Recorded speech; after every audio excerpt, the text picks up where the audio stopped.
مرغیوں کا ڈبہ کھولنے کے لیے دندار ہمارے پاس آخری چابی ہے۔ دندار مجھے دو اور ساری مرغیاں تمہاری۔ میں گونچا گل کو لے کر جا رہا ہوں اپنی تسکین کے لیے۔ جب سے نویان نے اپنا ٹھکانہ چینج کیا، ارطغرل بھائی نے میری ذمہ داری لگائی تھی کہ میں اس کا نیا ٹھکانہ تلاش کروں، لیکن مجھے سوائے بکریوں کے نشانات کے کچھ بھی وہاں پر نہیں ملا۔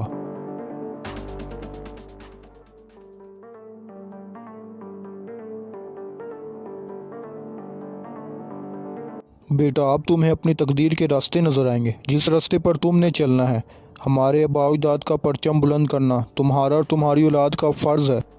اپنے راستے سے کبھی مت بھٹکنا اور نہ ہی کبھی کسی کے آگے جھکنا۔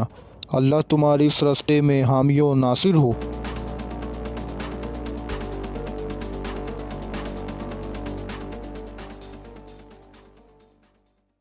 بسم اللہ الرحمن الرحیم۔ السلام علیکم ناظرین۔ آج کے اس ایپیسوڈ میں ارطغرل ترگت کو بلا کر کہتا ہے تم غنی کی طرف جاؤ اور اسے ساتھ لے کر نویان کا ٹھکانہ تلاش کرو، انشاءاللہ ہم اس کتے نویان کے نشانات ڈھونڈ لیں گے۔ ترگت کہتا ہے جو حکم بھائی، اور پھر سنگرتکین سے کہتا ہے کہ بھائی ہم سپاہیوں کے ساتھ نویان کو گھنے جنگل میں تلاش کریں گے۔ ترگتکین کہتا ہے ارطغرل بھائی آپ حلیمہ سلطان کے ساتھ رہے، ہم سنبھال لیں گے۔ سنگرتکین کہتا ہے ترگتکین ٹھیک کہہ رہا ہے بھائی۔ تو ارطغرل کچھ سوچ کر کہتا ہے واللہ ٹھیک ہے۔ اور دوسری طرف کوپیک نویان سے کہتا ہے کہ مرغیوں کا ڈبہ کھولنے کے لیے دندار ہمارے پاس آخری چابی ہے، تم سمجھ گئے نا میری بات؟ دندار مجھے دو، ساری مرغیاں تمہاری۔ پہلے نویان نہیں مانتا، لیکن کوپیک اس سے خوب پٹی پڑھاتا اور کہتا ہے شہزادہ کو ہم نیا سلطان بنائیں گے، جس سے ہم دونوں کے لیے مزید دروازے کھل جائیں گے۔ تو نویان کہتا ہے کہ اپنی بکواس بند کرو، میں اپنی روح کی تسکین کے لیے گونچا گل کو لے کر جا رہا ہوں۔ اور ادھر قبیلے میں حلیمہ کے پاس دائی پہنچ جاتی ہے، پہلے کچھ ضروری اقدامات کر لیتی ہے۔ ارطغرل بھی ادھر آ جاتا ہے تو حلیمہ کہتی ہے جناب میرا دل بہت جل رہا ہے، ہمارا بچہ اس دکھ والے دن میں آ رہا ہے۔ تو ارطغرل کہتا ہے حلیمہ ابھی ان چیزوں کے بارے میں مت سوچو، اپنے بچے کے بارے میں سوچو۔ سنگرتکین بھائی اب اسے تلاش کرنے کے لیے گئے ہیں، انشاءاللہ بہت جلد وہ انہیں لے کر آئیں گے۔ تو دائی کہتی ہے کہ ارطغرل بھائی اب پیدائش شروع ہو گئی ہے، آپ پرسکون رہیں، ہر وقت میں حلیمہ کے ساتھ ہوں، اللہ کے کرم سے میں اپنی پوری کوشش کروں گی۔ اور دوسری طرف نویان گونچا گل کے پاس پہنچ جاتا ہے اور کہتا ہے کہ میں تمہیں لینے کے لیے آیا ہوں۔ گونچا گل کہتی ہے کیا تم مجھے اپنے ساتھ شہزادہ کو نیا سلطان بنانے کے لیے قائل کرنے کے لیے رکھنا چاہتے ہو؟ تو نویان کہتا ہے گونچا گل میں تمہیں اپنے ساتھ دیکھنا چاہتا ہوں، اب بھی تم اس کی وجہ چاہتی ہو۔ اور دونوں رومانٹک موڈ میں چلے جاتے ہیں اور خوب بات چیت کرتے ہیں۔ اور دوسری طرف جنگل میں سنگرتکین اپنے سپاہیوں کے ساتھ پہنچ جاتا ہے اور کہتا ہے کہ سپاہیوں نویان ہم پر گھات لگا کر حملہ کر سکتا ہے، حملے سے بچنے کے لیے ہم دو گروہ میں تقسیم ہوں گے، ایک گروہ دریا کے ارد گرد تلاش کرے گا جبکہ دوسرا جنگل اور پتھریلے علاقے میں انہیں ڈھونڈے گا، زمین کا کوئی بھی حصہ باقی نہ رہے، انہیں ڈھونڈنا ہمارا فرض ہے۔ اور سب کے سب مختلف اطراف میں نکل جاتے ہیں۔ دوسری طرف قبیلے میں دائی حلیمہ کو چہل قدمی کروا رہی ہوتی ہے، دائی کہتی ہے کہ تھوڑا ہمت کرو، بس تھوڑا وقت باقی ہے، پرسکون رہو،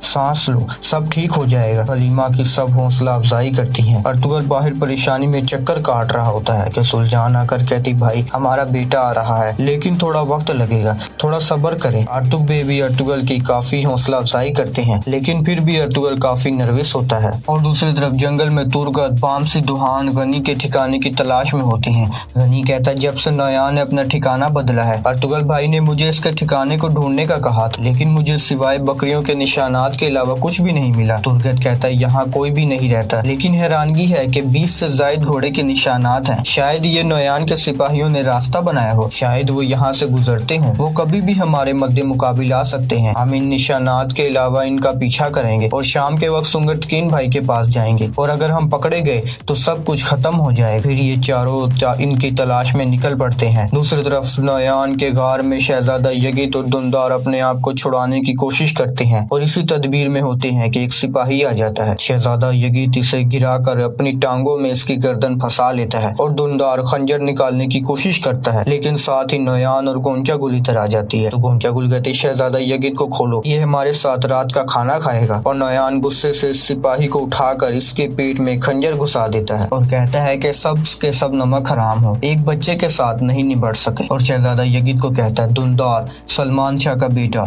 इसके साथ जो भी होगा आप पर इंहिसार करता है, या तो ये अपने घर वापस जाएगा या फिर यहीं दफन होगा। आज रात खाने पर आपने ये फैसला करना है। नोयान दुंदार को सिपाहियों के हमरा भेज देता है और इधर कबीले में पैदाइश का अमल जारी होता है। हलीमा काफी परेशान होती है, सब इसकी खूब हौसला अफजाई करती है। अर्तुगरुल बहुत ज्यादा परेशान होता है और इधर नोयान और गोंचा गुल दोनों मिलकर शहजादा यजीद को नया सुल्तान बनाने के लिए और इसके बाबा के कत्ल के बारे में इसे बताते हैं और अर्तुगरुल के कबीले पर बहुत इल्जामात लगाते हैं और इसे सब्ज़ बाग दिखाते हैं। गोंचा गुल कहते, तुम्हारे बाबा को मारने के लिए सुल्तान अलाउद्दीन ने अफजल पाशा को भेजा था, मैं इस वक्त महल में थी इसलिए मैं सब कुछ जानती हूँ। शहजादा यजीद पूछता कि अफजल पाशा किधर है? गोंचा गुल कहती, वो कोनिया के गलियों में घूमता फिरता मर गया। और ये दोनों मिलकर शहजादा यजीद को खूब पट्टियां पढ़ाते हैं। और दूसरी तरफ कबीले में अर्तुगरुल नमाज पढ़ता है और हलीमा के लिए दुआ करता है, कहता है अल्लाह मेरी हलीमा को कुव्वत दे, इसकी मुश्किलात को आसान कर दे, इसके दर्द को आसान कर दे और हमें सेहतमंद बच्चा अता फरमा और इस पर रहम फरमा जैसे कि तुमने हजरत मरियम अलैहिस्सलाम पर रहम किया। और इधर जंगल में रात के वक्त अब्दुल रहमान सुंगरतकीन को आकर कहता है कि जनाब आप जहाँ जहाँ चाहते थे मैंने वहाँ सिपाही तैनात कर दिए हैं, आप फिक्र मत करें। तो बाकिर कहता है मैं सिपाहियों के हमरा दरिया के किनारे जाता हूँ। तुर्गत कहता है भाई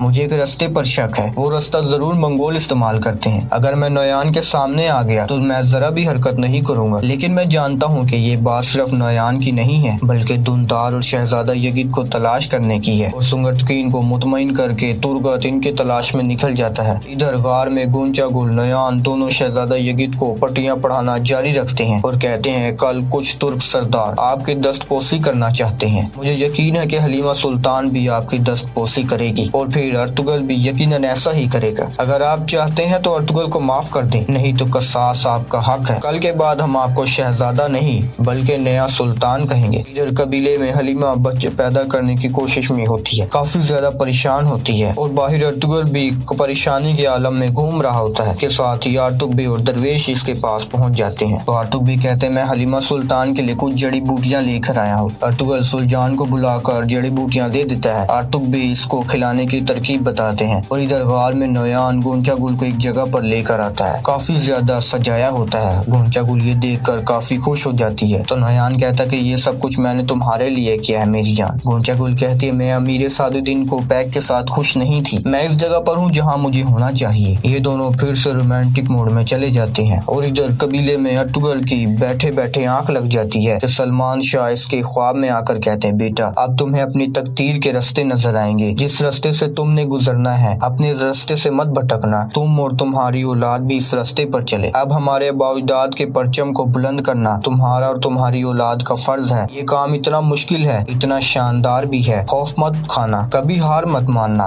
किसी के आगे मत झुकना, तुम अपनी आखिरी सांस तक लड़ना। अल्लाह तुम्हें और तुम्हारी औलाद को इस रास्ते पर कामयाब करे। तो अर्तुगरुल आमीन कहकर जाग जाता है और मुस्कुरा रहा होता है और अल्लाह से इस पर इस्तकामत की दुआ करता है। और दूसरी तरफ जंगल में नोयान के आदमी दुंदार को लेकर जा रहे होते हैं। दुंदार पूछता तुम मुझे कहाँ लेकर जा रहे हो, मुझे बताओ। सिपाही कुछ नहीं बताते। इसी के साथ दुंदार अपने हाथों वाली रस्सी खोलकर वहाँ से भाग जाता है। सारे सिपाही इसके ताकुब में होते हैं, काफी तेज भाग रहा होता है लेकिन भागते भागते एक मैदान में गिर जाता है। के साथ ही सिपाही इसके करीब आ जाते हैं। दुंदार इसके साथ लड़ने के लिए तैयार हो जाता है। तो नाज़रीन इस एपिसोड का इख्तिताम यहीं पर हो जाता है। उम्मीद करते हैं कि आपको ये एपिसोड पसंद आया होगा। मज़ीद एपिसोड के लिए हमारे चैनल को सब्सक्राइब कीजिएगा। मिलते हैं अगले एपिसोड में।